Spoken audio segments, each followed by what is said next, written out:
안녕하세요. 강 목사입니다. 오늘은 가스펠 프로젝트 신약 2권의 6번째 주제입니다. 악한 농부 비유에 대한 말씀들 함께 나누도록 하겠습니다. 신학적 주제는요, 하나님의 계명과 경고와 하나님의 아들을 거부하는 자들에게는 심판이 임합니다.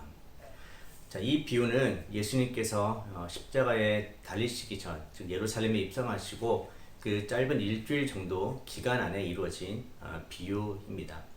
이 비유의 시작은 종교 지도자들, 특별히 대제사장들과 장로들, 또 바리새인들이 예수님이 이런 말씀과 그런 기적을 행하시는 권위에 대한 질문을 던집니다. 바로 그런 질문 앞에 예수님께서는 세례 요한의 세례가 어디서부터 왔는지를 먼저 역으로 질문하시면서 예수님께서 그들에게 그들의 삶과 그들의 지금 모든 것들이 하나님의 심판 아래 있음을 경고를 해 주십니다. 그래서 이 악한 농부 비유는 하나님께서 선택하시고 축복하신 그 이스라엘 민족과 또 이스라엘 지도자들이 맡겨진 일을 잘 감당하지 못했음을, 그들이 거절했고 거부했던 것들, 여기서 심판이 있을 것이라는 말씀들을 우리에게 주고 있습니다. 자, 예수님께서는 많은 비유를 말씀해 주셨는데요. 은혜를 강조하는 그런 비유들이 많았습니다. 우리가 지금 6번째 비유까지 보고 있는데 선한 사마리아인이라든지 돌아온 탕자, 또 잃어버린 잃어버린 아들을 찾는 아버지의 비유, 많은 비유들이 은혜를 강조했습니다. 하지만 동시에 또 하나님의 심판에 대한 그런 비유도 많다는 것을 기억해야 합니다. 오늘 비유도 그렇고요. 어리석은 부자라든지 또 나사로와 부자, 그리고 혼인잔치 비유, 이런 비유들은 바로 하나님의 심판을 강조하는 비유들입니다. 그래서 예수님께서는 이 구원과 은혜에 대한 말씀도 주시지만 동시에 이 심판의 말씀도 주신다는 것을 기억하는 것이 중요합니다. 바로 이 복음에는 두 가지가 다 들어있기 때문입니다. 받아들이고 영접하는 자들에게는 하나님 주시는 선물인 구원이 임합니다. 자비와 긍휼을 경험할 수 있죠. 하지만 반대로 이 복음을 거절하게 될 때에도 결과가 있다는 것입니다. 바로 심판이죠. 그래서 오늘은 이 비유를 통해서 혹시 우리의 삶이 이런 종교적인 삶을 살아가면서 그 지도자들처럼 어떤 심판에 가까운 삶은 아닌지, 그래서 우리가 이 땅에서 어떻게 살아야 하는지를 한번 살펴보도록 하겠습니다. 65페이지를 보시면 이 비유를 통해 우리는 하나님의 부르심을 받은 자로서 특권과 책임을 다해야 함을 깨닫게 됩니다. 그리고 은혜로운 하나님은 죄인들에게 경고하시고 하나님의 아들을 배척하는 사람들을 응징하기 위해 심판도 하신다는 것을 알게 됩니다.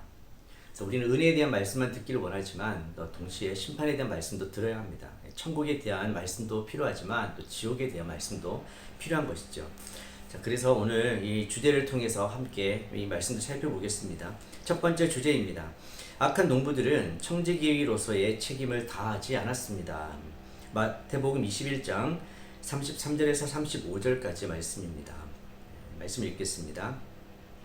다른 한 비유를 들으라. 한 집주인이 포도원을 만들어 산 울타리로 두르고 거기에 즙자는 틀을 만들고 망대를 짓고 농부들에게 새로 주고 타국에 갔더니 열매 거둘 때가 가까움에 그 열매를 받으려고 자기 종들을 농부들에게 보내니 농부들이 종들을 잡아 하나는 심히 때리고 하나는 죽이고 하나는 돌로 쳤거늘.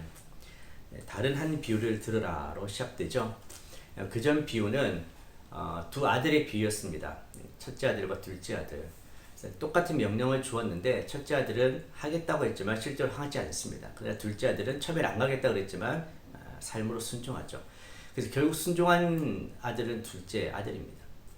바로 그런 의미에서 이 첫째 아들과 같은 종교 지도자들에게 오늘 또 다른 비유를 말씀하고 있습니다. 자, 이 비유에 보면 포도원이 등장하고 주인이 등장하고 농부들, 이 종들이 등장합니다. 우리에게는 이 이미지가 익숙한 이미지가 아닌데 그 당시 유대인들에게는 이 이미지가 너무나도 익숙한 이미지였습니다.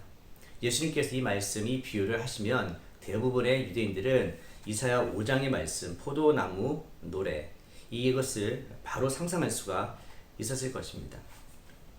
자, 이사야 5장 1절에서 7절까지 말씀을 제가 좀 빨리 한번 읽어드리겠습니다. 나는 내가 사랑하는 자를 위하여 노래하되 내가 사랑하는 자의 포도원을 노래하리라. 내가 사랑하는 자에게 포도원이 있으며 심히 기름진 산에로다. 땅을 파서 돌을 제하고 극상품 포도나무를 심었도다. 그 중에 망대를 세웠고 또 그 안에 술틀을 팠도다. 좋은 포도 맺기를 바랐더니 들포도를 맺었도다. 예루살렘 주민과 유다 사람들아 구하노니 이제 나와 내 포도원 사이에서 사리를 판단하라. 내가 내 포도원을 위하여 행한 것 외에 무엇을 더할 것이 있으랴. 내가 좋은 포도 맺기를 기다렸거늘 들포도를 맺으면 어찌 되리는고. 이제 내가 내 포도원에 어떻게 행할지를 너희에게 이르리라. 내가 그 울타리를 걷어 먹힘을 당하게 하며 그 담을 헐어 짓밟히게 할 것이요 내가 그것을 황폐하게 하리니 다시는 가지를 자름이나 북을 돋우지 못하여 찔레와 가시가 날 것이며 내가 또 구름에게 명하여 그 위에 비를 내리지 못하게 하리라 하셨으니 무릇 만군의 여호와의 포도원은 이스라엘 족속이요 그가 기뻐하시는 나무는 유다 사람이라. 그들에게 정의를 바라셨더니 도리어 포악이요 그들에게 공의를 바라셨더니 도리어 부르짖음이었도다. 네, 이사야 5장의 말씀이 바로 오늘 이 비유의 배경이 된다고도 말씀드릴 수 있겠습니다. 자, 이 비유에도 보면 포도원은 이스라엘 백성입니다. 유다 사람들이죠. 그리고 포도원의 주인은 바로 하나님이십니다. 자, 이처럼 예수님께서는 이 구약의 이미지를 가지고 오늘 신약에서 그 말씀을 풀어주시는데요. 이사야 5장의 이 비유를 보면 하나님과 그분의 백성에 관한 것입니다. 67페이지에 그 내용이 있는데요. 자, 예수님은 이사야서 5장의 포도원 이야기를 가져와서 하나님, 즉 주인과 이스라엘 포도원을 잘 보살피라는 그런 종교 지도자들, 농부들이죠. 이게 부르셨습니다. 하지만 그들이 실패했음을 분명히 보여주십니다. 자, 이스라엘 백성과 그 지도자들은 엄청난 특권을 받았습니다. 즉 하나님께 선택되고 하나님을 위해서 사용되어질 수 있는 특권을 받았지만 그들은 그 축복에 합당한 책임을 다하며 살아내는 데는 실패했습니다.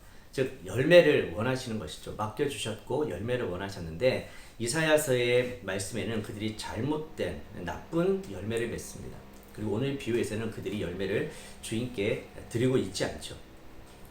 자, 농부들의 문제는 아무 열매도 맺지 못한 데 있는 것이 아니라 나쁜 열매를 맺었다는 데 있습니다. 실패를 회개하고 그에 합당한 선한 열매를 맺어야 하건만 농부들은 반역이라는 나쁜 열매를 맺고 말았습니다. 자, 오늘 이 비유를 시작할 때 한 주인이 포도원을 만들었습니다. 그리고 이것을 농부들에게 맡겼지요.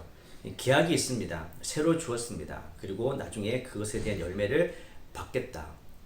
그러니까 이 농부들은 자신이 청지기인 것을 먼저 기억해야 합니다. 바로 주인이 아니라는 것이죠.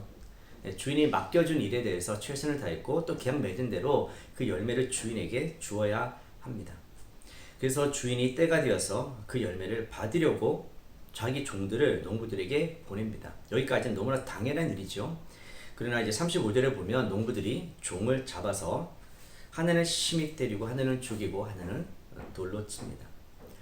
자, 주인은 열매 거둘 때가 가까운 것을 알고 그 시기에 보냈습니다. 자, 우리 인생에도 이런 때가 분명히 옵니다. 하나님께서 정하신 때가 있고요. 하나님께서 열매를 찾으시는 때가 있습니다. 자, 여기에서 이 농부들은 청지기로서 그 때를 알아야 하고 그 때를 준비해야 합니다. 우리 인생도 마찬가지죠.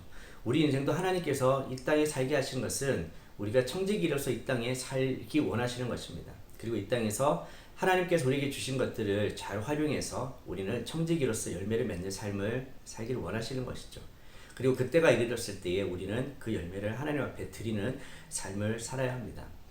자, 농부는 자신이 청지기인 것을 어떻게 보면 인정하지 않고 마치 주인인 것처럼 자신이 그 모든 것을 가지려는 마음으로 종들을 잡고 때리고 죽입니다. 우리 삶에 하나님께서 열매를 요구하신다라는 사실을 늘 기억해야 합니다. 이 비유의 핵심 중에 하나가 바로 우리는 청지기로서 그 열매 맺는 삶을 살아야 한다는 것이죠. 우리가 사는 이 땅에서의 삶은 그냥 태어나서 그냥 죽는 삶이 아니라 하나님께서 우리 각자에게 목표, 어떤 특별한 사명을 주시고 우리 선택하시고 그래서 살아가는 동안 하나님을 위해서 그 열매를 맺는 삶, 바로 그것을 위해서 우리가 이 땅에 존재한다는 것을 우리는 기억해야 합니다.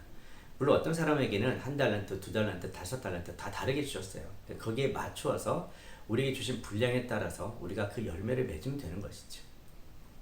그러기 위해서 우리에게 가장 먼저 필요한 것은 청지기 의식입니다. 하나님께서 아담과 하와에게 복을 주실 때도 에덴 동산을 맡기시면서 잘 관리하고 다스리라고 말씀해 주셨습니다. 청지기라는 것이죠. 바로 이것이 우리가 하나님의 형상으로서 이 땅에 존재하는 모습이어야 합니다. 그러나 우리가 이 땅에 살아가다 보면 그것을 잊어버릴 때가 많습니다. 우리가 마치 주인인 것처럼 우리 마음대로 나만을 위해서 사용하다 보면 결국 이 세상도 망가지고 우리 인간도 망가지게 되는 것이죠.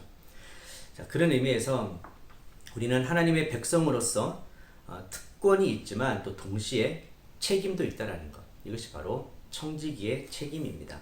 그래서 그것을 깨달을 때에 우리는 부르심이 무엇인지를 알게 되고요. 그에 합당한 삶을 살 수 있게 되는 것이죠. 그래서 67페이지에 보시면 그리스도인은 어떤 열매를 맺어야 합니까? 라는 질문이 있습니다. 하나님이 원하시는 열매는 무엇일까?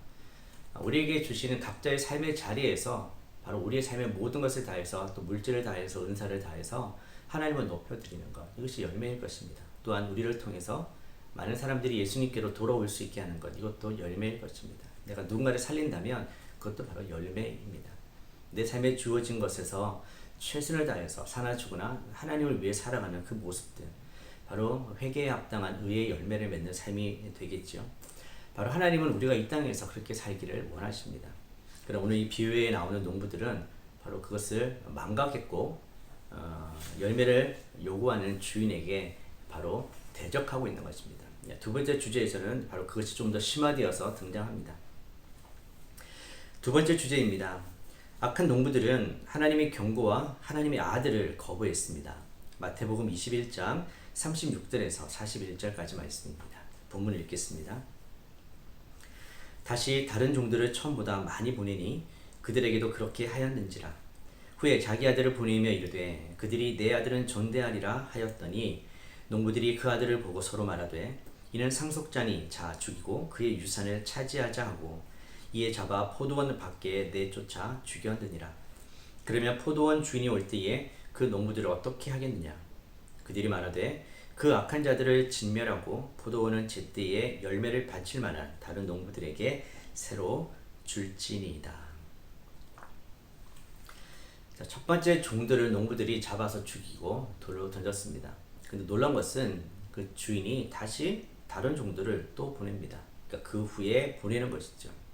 자, 바로 이 부분에서 이 이야기의 핵심이 하나님의 심판이 있긴 하지만 또 놓쳐서는 안 되는 것이 하나님의 인내 그리고 하나님의 기회 주심, 자비라는 것을 우리가 보아야 합니다. 바로 그 농부들을 멸하실 수 있지만 그렇지 않고 다시 다른 종들을 또 보냅니다. 그들에게 그 계약을 지킬 기회를 주시는 거죠. 그렇지만 다른 종들에게도 동일하게 합니다. 농부들은 똑같이 하는 것이죠. 자, 악한 농부들이 포도원 주인의 사자인 종들을 홀대한 것처럼 이스라엘의 종교 지도자들과 정치 지도자들도 하나님의 사자인 선지자들을 홀대했습니다. 이스라엘 시대 이후로 계속 그 구약의 선지자들을 보면 하나님께서는 그 백성을 너무나 많이 사랑하셨기 때문에 돌아올 수 있도록 계속해서 보내십니다. 하지만 듣지도 않았고 그들을 멸시했던 것들을 보게 되죠. 근데도 놀란 것은 계속 하나님은 또 보내고 보내십니다. 자, 이 부분에서 이 교재에서는 정말 이것은 논리적인 결정이 아니다라고 이야기를 합니다. 그렇죠? 논리적으로는 말이 안 됩니다. 자신이 보낸 선지자들, 종을 보낼 때마다 그들이 멸시하고 홀대하고 이렇게 반응했는데도 하나님은 계속해서 그들에 대한 사랑을 표현해 주고 계시지 않습니까?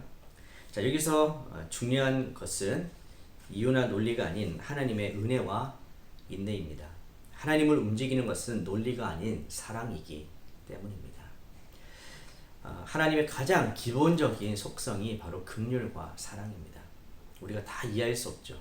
그 깊이와 높이와 넓이를 다 이해할 수가 없습니다. 그러나 성경을 통해서 우리가 알 수 있는 것은 하나님은 언약 백성, 하나님이 선택하신 그 백성을 너무나 사랑하신다라는 것입니다. 그래서 계속해서 기회를 주시는 것이죠. 자, 농부들은 종들을 계속해서 죽이고 멸시하는데 마지막으로 자기 아들을 보냅니다. 그들이 내 아들은 존대하리라. 자, 38절을 보시면 농부들이 그 아들을 보고 서로 말합니다. 이는 상속자니 자 죽이고 그의 유산을 차지하자. 자, 농부들의 마음이죠. 농부들의 악한 마음인 것입니다. 일단 농부들은 자기가 청지기인 것을 인정하지 않았고 계약을 깼습니다. 그리고 주인에 대해서 멸시하고 있는 것이죠. 주인이 보낸 종을 이렇게 됐다는 것은 바로 이 아버지, 즉 이 주인에 대해서도 동일하게 반응하는 것입니다. 그리고 이제 아들까지 죽이게 됩니다. 반역하는 행위인 거예요. 아버지의 모든 그 권세를 가지고 있는 그 아들을 죽이자. 39절에 보면 잡아서 포도원 밖에 내쫓아 죽입니다. 악한 농부.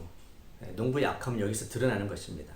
하나님께서 사랑으로 보내시고 경고하신 것을 듣지 않고 하나님의 아들을 대적하고 거부하고 죽이는 것까지 나아가고 있습니다. 69페이지를 보시면 하나님의 백성이 하나님이 보내신 사랑의 경고를 거부했듯이 그들도 주인이 사랑으로 보낸 아들을 거부했습니다. 자, 아들을 거부하는 것, 이것이 이제 어떤 결과를 가지고 오느냐, 그게 중요한 것입니다. 여기 예수님은 이 비유를 통해서 자신이 이런 농부들, 즉 그 당시 유대 종교 지도자들에게 어떻게 취급을 받을 것이고 또 어떻게 죽게 될 것인지를 미리 아시고 말씀하신 것도 포함이 되어 있습니다. 포도원 밖에서 내쫓아 죽임을 당합니다. 예루살렘에서 신문을 받으시고 예루살렘 밖에서 십자가에 돌아가시지 않습니까? 이런 것들을 다 이 예언 가운데, 이 비유 가운데 보여주고 있는 것이죠. 69페이지에 다시 돌아와서 핵심 교리를 좀 먼저 보면 98번째 교리인데요. 지옥입니다. 성경은 죽음의 순간에 그리스도 안에 있지 않은 사람들 위에 하나님의 진노가 있으며 그들은 이 땅에서 행한 대로 심판을 받게 될 것이라고 말합니다. 불신자들을 기다리는 지옥의 형벌은 결코 끝나지 않을 영원한 고통이며 무한하신 하나님을 대적해 저지른 죄의 결과입니다. 지옥에서 죄인들은 하나님과 영원히 분리됩니다. 바로 이것이 지옥이죠. 하나님과 영원히 분리되고 영원한 고통 가운데 있게 되는 것. 자, 주인이 보낸 그 아들을 농부들이 죽였죠. 예수님께서 이제 40절에 이 비유의 첫 부분을 마무리하시면서 이제 질문하십니다. 포도원 주인이 올 때 그 농부들 어떻게 하겠느냐? 그랬더니 이렇게 답을 하는 거죠. 그 악한 자들을 진멸하고 포도원은 제때에 열매를 바칠 만한 다른 농부들에게 새로 줄 것입니다. 이 비유의 끝에 가면 바로 이 농부들이 그 종교 지도자들 자신인 것을 깨닫게 됩니다. 그러니까 오늘 이 대답은 자기 스스로를 정죄하는 대답이 된 것이죠. 맞습니다. 결국 이렇게 계약을 어기고 그 주인을 멸시했고 그 아들까지 죽인 사람들은 진멸되고 제때의 열매를 바칠 만한 다른 농부들에게 새로 주게 되는 것입니다. 자, 교재 69페이지에 보면 이 비유는 하나님의 아들을 거부한 모든 사람에게 던지는 경고이기도 합니다. 예수님을 거절하는 순간 하나님의 심판을 부릅니다. 자, 다른 한편으로 이 비유는 스스로 하나님의 백성이라고 생각하면서도 하나님의 경고를 계속해서 무시하는 사람들에게 던지는 경고이기도 합니다. 자, 경고를 주시는 가장 기본적인 목적은 들으라는 것이고요. 듣고 돌아오라라는 것입니다. 영접하면 그에게 영원한 생명이 있습니다. 구원이 있고 하나님의 자녀로서의 축복이 있습니다. 그러나 믿지 않고 거절하고 반대하는 자에게는 하나님께서 예비하신 심판이 있다라는 것입니다. 여러분, 사람은 육체적으로 죽습니다. 일차적인 죽음이죠. 그러나 성경에는 또 다른 죽음이 있습니다. 하나님과의 그 관계가 깨어진 상태, 바로 그것이 영적인 죽음입니다. 근데 그 깨어진 상태에서 육체적인 죽음을 맞게 되면 바로 영적인 죽음이죠. 바로 그것이 지옥입니다. 그렇기 때문에 우리에게는 이 경고의 말씀을 잘 들어야 하고요. 그 말씀을 듣고 빨리 믿음으로 다시 주님께 나아가야 합니다. 바로 하나님이 원하시는 부분이 그 부분이죠. 인간은 누구나 잘못을 저지릅니다. 죄를 짓습니다. 하나님 뜻을 다 이행하지 못합니다. 그렇기 때문에 하나님께서 우리에게 주신 이 경고의 말씀을 잘 듣고 빨리 하나님께로 돌아가야 합니다. 계속 대적하고 멸시하고 멀리 떠나는 것이 아니라 다시 돌아가야 되는 것이죠. 바로 거기에 우리의 소망이 있습니다. 바로 이 두 번째 주제에서 악한 농부들은 하나님의 아들을 죽이는 데까지 나아갑니다. 깨닫지 못하고 더 반역의 삶으로 나아갔던 것이죠. 거기에 심판이 있다는 것을 알 수가 있습니다. 자, 이제 세 번째 주제를 보면 그 심판에 대한 내용들을 조금 더 다루고 있거든요. 한번 이제 살펴보도록 하겠습니다. 세 번째 주제입니다. 악한 농부들은 자신의 악한 계획 때문에 하나님께 거절당합니다. 마태복음 21장 42절에서 46절까지 말씀입니다. 예수께서 이르시되 너희가 성경의 건축자들이 버린 돌이 모퉁이의 머릿돌이 되었나니 이것은 주로 말미암아 된 것이요 우리 눈에 기이하도다 함을 읽어본 일이 없느냐. 그러므로 내가 너희에게 이르노니 하나님의 나라를 너희는 빼앗기고 그 나라의 열매 맺는 백성이 받으리라. 이 돌 위에 떨어지는 자는 깨지겠고 이 돌이 사람 위에 떨어지면 그를 가루로 만들어 흩으리라 하시니 대제사장들과 바리새인들이 예수의 비유를 듣고 자기들을 가리켜 말씀하신 줄 알고 잡고자 하나 무리를 무서워하니 이는 그들이 예수를 선지자로 알미었더라. 자, 예수님께서는 다시 이제 구약의 말씀을 가지고 이 비유의 마지막을 말씀해 주시는데요.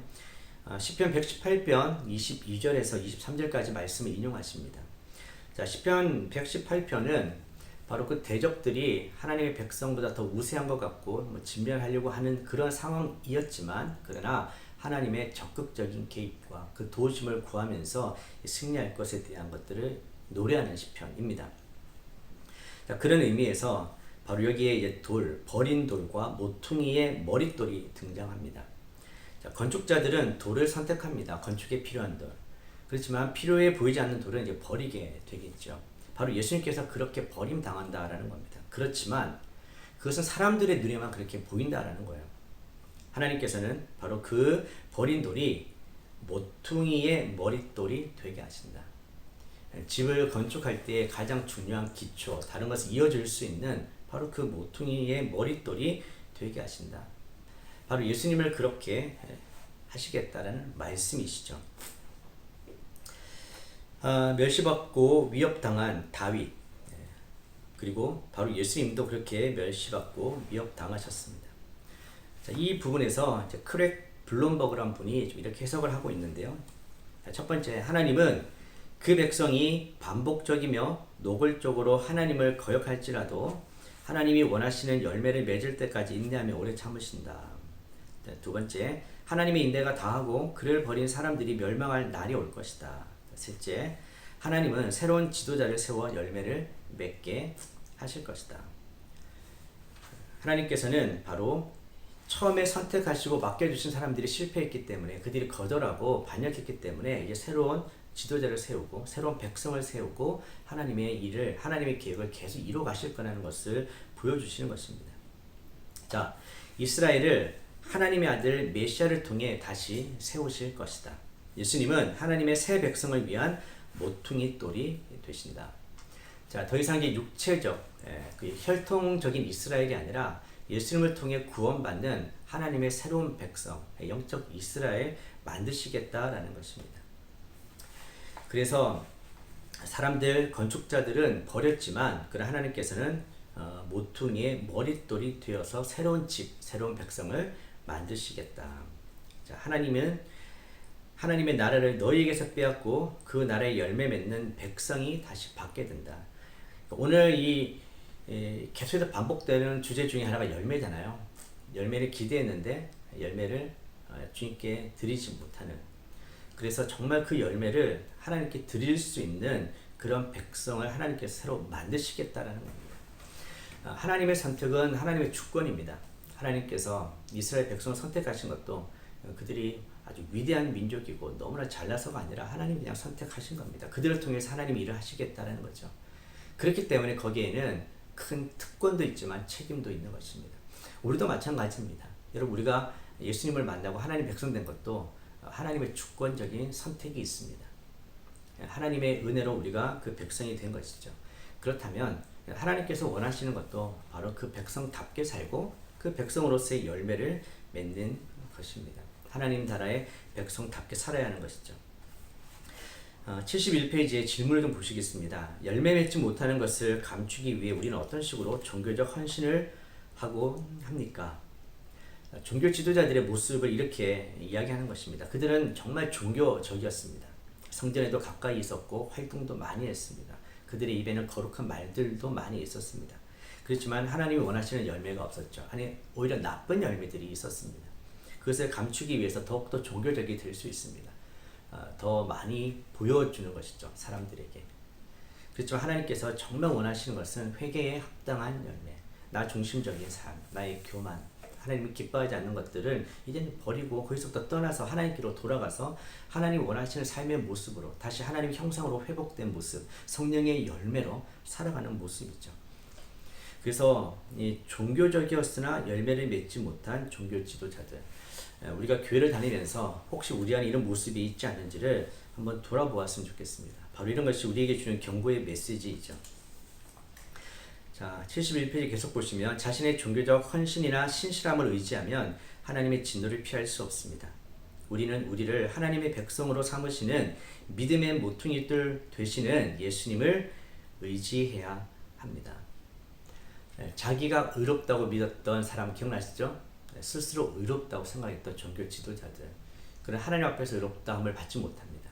오히려 하나님이 의롭다고 인정해 주시고 하나님 인정하는 사람은 자신의 죄를 고백하고 회개하고 하나님께로 돌아오는 사람입니다. 즉 하나님만을 의지하고 하나님만이 유일한 소망이라는 것을 선포하는 사람, 바로 그런 사람이 하나님의 백성이고 하나님의 백성의 삶을 살 수 있습니다. 자, 교재의 71페이지 밑에 보면 이렇게 좀 질문을 하고 있는데요. 하나님이 맹렬히 심판하실 때 우리는 어디쯤에서 발견될 것인가?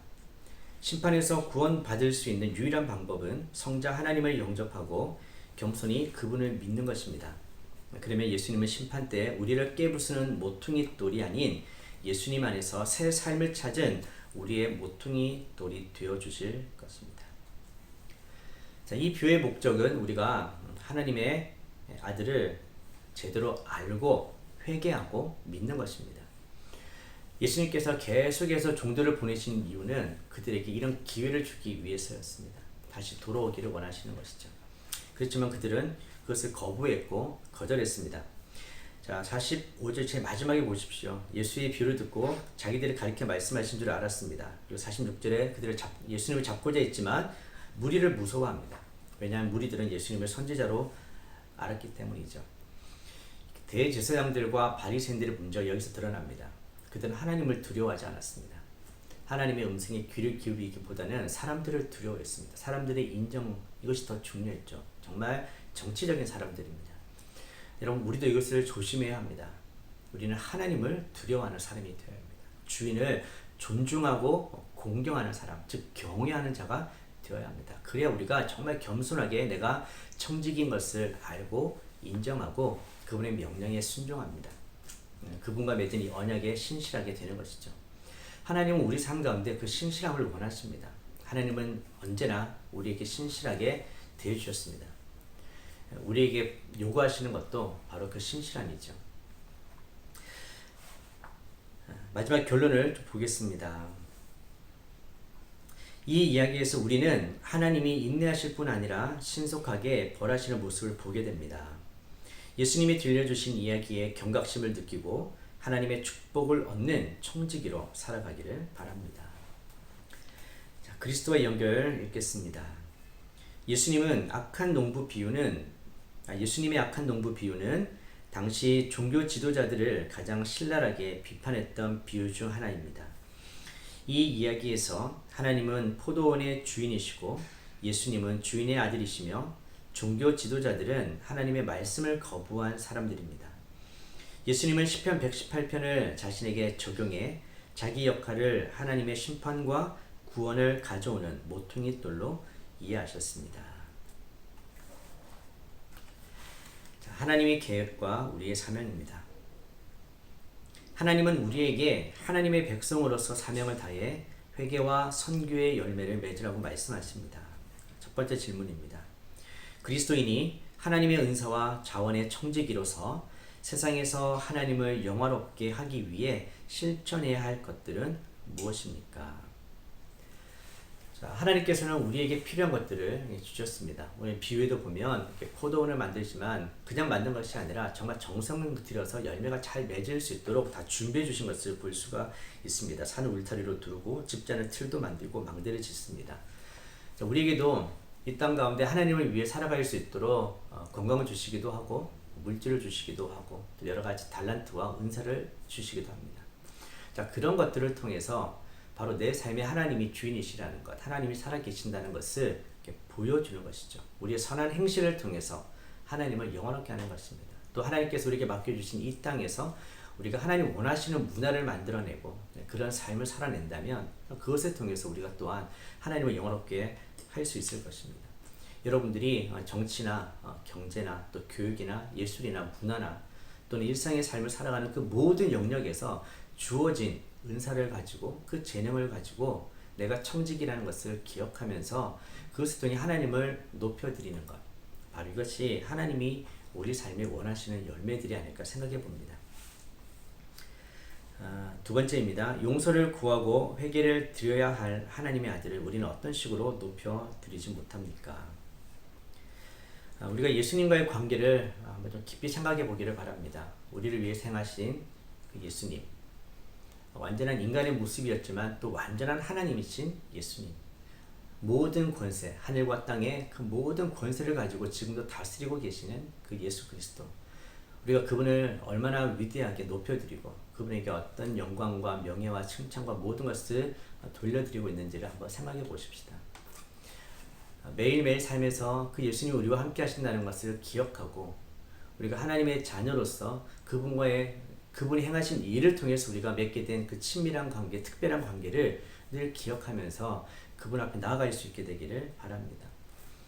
우리 자신을 높이려는, 스스로를 의롭게 하려는 그런 삶의 모습이 아니라 무엇을 하든지 정말 예수님을 통해서 우리가 그것을 가능하게 했다라는 것, 예수님의 이름을 높여드리고 예수님이 하신 일을 높여드리는 그런 우리 삶이 되었으면 좋겠어요. 또 하나님께서 예수님을 통해서 우리에게 주신 그 은혜를 기억할 뿐만 아니라 또 믿지 않을 때 주시는 그 심판에 대해서도 우리가 기억해야 합니다. 그렇기 때문에 두렵고 떨리는 마음으로 우리의 구원을 날마다 또 이루어가야 할 줄 믿습니다. 하나님의 아들을 높여드리는 것, 우리가 이 땅 가운데 바로 그 예수 그리스도가 어떤 분이신지를 입으로도 선포하고 우리 삶으로도 선포하면서 그분을 높여드릴 수 있게 되기를 바랍니다. 세 번째 질문, 다른 사람들을 예수님께 인도할 때 우리는 예수님에 관해 어떻게 이야기해야 할까요? 자, 예수님께 인도한다는 것, 전도하고 사람들을 교회로 초대하는 것이죠. 대부분은 그냥 일단 와보세요. 마음의 평안을 얻을 수 있어요. 뭐 좋은 사람들이 있어요. 여러 가지 이유를 가지고 초대할 수 있습니다. 그렇지만 예수님을 사람들에게 초대할 때 우리가 꼭 해야 할 것, 바로 예수님이 어떤 분이신지, 예수님이 어떤 권세를 가지고 계시는지, 예수님의 은혜와 예수님의 그 사랑뿐만 아니라 오늘 주신 말씀처럼 예수님으로 인해서 깨어지는 사람도 있기 때문에 바로 믿으면 영접하면 구원을 얻는다는 것, 또 동시에 동전의 양면성처럼 믿지 않으면 지옥이 있다는 것, 심판이 있다는 것을 우리가 이야기를 해야 합니다. 그래서 우리도 이 천국과 지옥에 대해서 우리도 깨닫고 살아야 하지만 동시에 사람들에게도 이런 천국과 지옥에 대해서 하나님의 구원과 심판에 대한 메시지도 함께 전해야 하는 것이죠. 그래서 온전한 신앙으로 정말 하나님께로 나아갈 수 있도록, 그러면서 예수님이 선포하셨던 것처럼 내가 곧 길이요 진리요 생명이다, 아버지께로 갈 수 있는 유일한 방법임을 사람들에게 전할 수 있게 되기를 바랍니다.